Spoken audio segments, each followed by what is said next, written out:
పటాన్చెరు నియోజకవర్గంలో తెలంగాణ రాష్ట్ర అవతరణ దినోత్సవం వేడుకలు ఘనంగా నిర్వహించారు। ఈ కార్యక్రమానికి ముఖ్య అతిథిగా పటాన్చెరు శాసనసభ్యులు గుడెం మహిపాల్ రెడ్డి పాల్గొన్నారు। ఈ సందర్భంగా తెలంగాణ అమరవీరుల స్తూపానికి అమరవీరులకు ఘన నివాళులు అర్పించారు।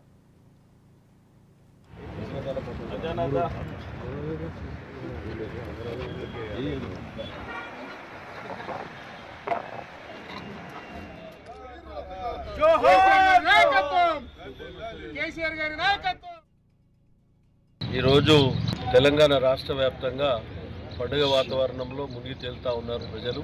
ఎందుకంటే తెలంగాణ సాధించుకున్న రోజు జూన్ 2 దాన్ని పురస్కరించుకొని ఇక్కడ అధికార యంత్రాంగం కానీ ప్రజలు కానీ సంవత్సరాలు కంప్లీట్ చేసుకొని 11వ సంవత్సరాలు అడుగుపెడుతున్న సందర్భంగా అమరవీరులకు జోహార్లు అర్పిస్తూ జాతీయ జెండాను ఆవిష్కరిస్తూ మన ప్రాంత అభివృద్ధిలో ప్రతి ఒక్కరిని భాగస్వాములు కావాలనే ఆలోచనతో ఈ 10 సంవత్సరాల కాలంలో ఏ విధంగా టీఆర్ఎస్ ప్రభుత్వము ఏ విధంగా అభివృద్ధిలో ముందడుగు వేసిందో రేపు రాబో కాలంలో గిట ఈ ప్రభుత్వం గిట అదే విధంగా ప్రజలకు మేలు జరిగే విధంగా ముందుకు సాగాలని చెప్పి